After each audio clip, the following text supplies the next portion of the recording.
মাপে এবং ওজনে কম দেয় এমন মানুষ আমাদের সমাজে নাই। 50 কেজির একটা চালের বস্তা মেপে দেখিয়েন, ওখানে 50 কেজি নাই। মাপছেন নাকি আপনারা? 500 গ্রামের মশলার প্যাকেট নিয়ে দেখিয়েন, ওখানে পুরা 500 গ্রাম নাই। দেখবেন এই রকম করে ফাঁকি ঝুঁকি সব জায়গায় ফাঁক ফুকর আছে। ওজনে মাপে যারা কম দেয় এরা খাদ্য সংকটে পড়বে, এরা খাদ্য সংকটে পড়বে, এরা দুর্ভিক্ষের কবলে পড়বে এবং বিজাতীয় শত্রু এদেরকে শাসন করবে। এই গজব রেডি করেছেন কে? 3 নম্বর হলো ওয়ালাম ইয়ামনাউ যাকাতা আমওয়ালিহিম ইল্লা মুনিউল কতরা মিনাস সামাই ওয়ালাউলাল বাহাইম লাম ইউমতারু। কোন জাতির লোকেরা যখন যাকাত দিবে না, যাকাত আদায় করবে না, তখন আসমান থেকে বৃষ্টি নাজিল বন্ধ হয়ে যাবে। আল্লাহ বলছেন জমিনে তো মানুষ ছাড়া আরো অন্যান্য পশু পাখি জীবজন্তু আছে, এরা যদি না থাকতো আমি একেবারেই দুনিয়ায় বৃষ্টি বন্ধই করে দিতাম। কত মুসলমানের উপরে যাকাত ফরজ, যাকাতের মধ্যে ফাঁকিবাজি করে যাকাত দেয় না। এই যে যাকাত দিতে হবে এটা মোল্লার হুকুম না আল্লাহর হুকুম।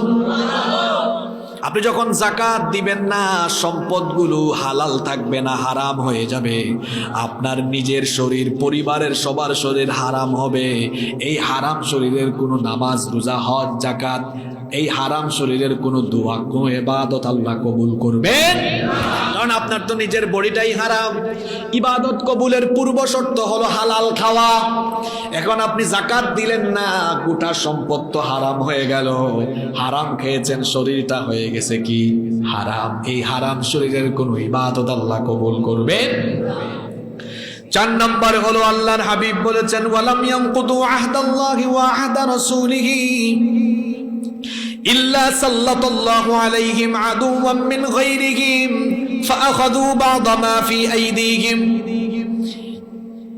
কি হাদিস দেখেন, মনে হচ্ছে যেন আল্লাহর নবী আমাদেরকে দেখে দেখে কথাগুলো বলছেন। নবীজি বলছেন যে জাতির লোকেরা আল্লাহ এবং রাসূলের ওয়াদা ভঙ্গ করবে, অর্থাৎ আল্লাহর দেখানো পথে এবং রাসূলের তরিকা গ্রহণ করবে না, ওই জাতির উপরে আল্লাহ তাআলা বিজাতীয় শত্রু চাপায়া দিবেন। আর ওই বিজাতীয় শত্রুরা আগ্রাসন চালিয়ে মুসলমানদের দেশের সম্পদ তারা লুটপাট করে নিয়ে যাবে। আসলেই তো আপনি একটু চিন্তা ভাবনা করে দেখেন তো, আমরা আল্লাহর আইন, নবীজির তরিকা বাদ দেওয়ার কারণে আমরা যখনই স্বার্থের জন্য, ক্ষমতার জন্য কেউ পশ্চিমে, কেউ উত্তরে, কেউ দক্ষিণে যায়, তো পশ্চিম আর উত্তর দক্ষিণের তারা আমাদেরকে মাথায় হাত এমনি বুলাবে না। কেউ চাইবে করিডোর, কেউ চাইবে বন্দর, কেউ চাইবে ট্রান্সপোর্ট, কেউ চাইবে এটা, কেউ চাইবে সেটা। আল্লাহর হাবিবও বলেছেন আল্লাহর তরিকা, রসুলের তরিকা বাদ দিয়ে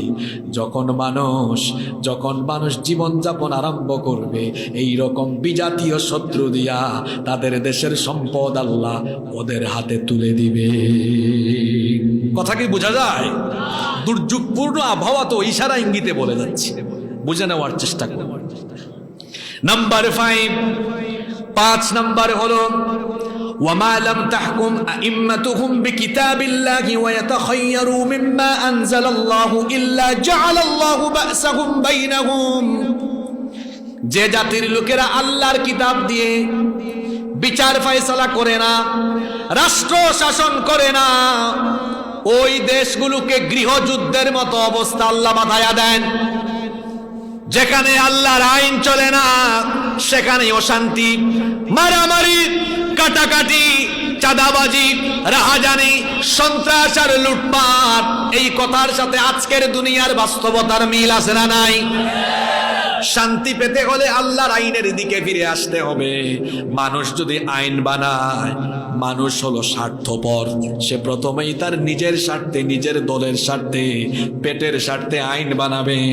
আজকে আমার হাতে আইন বানানোর সুযোগ থাকলে আমি আমার স্বার্থে, আমার দলের স্বার্থে, আমি আমার লোকজনের স্বার্থে আইন বানাবো। আগামীকাল ভাইয়ের হাতে সুযোগ গেলে যেটা ভালো লাগবে ওইটা রাখবে, ভালো লাগবে না ওইটা বাদ দিবে।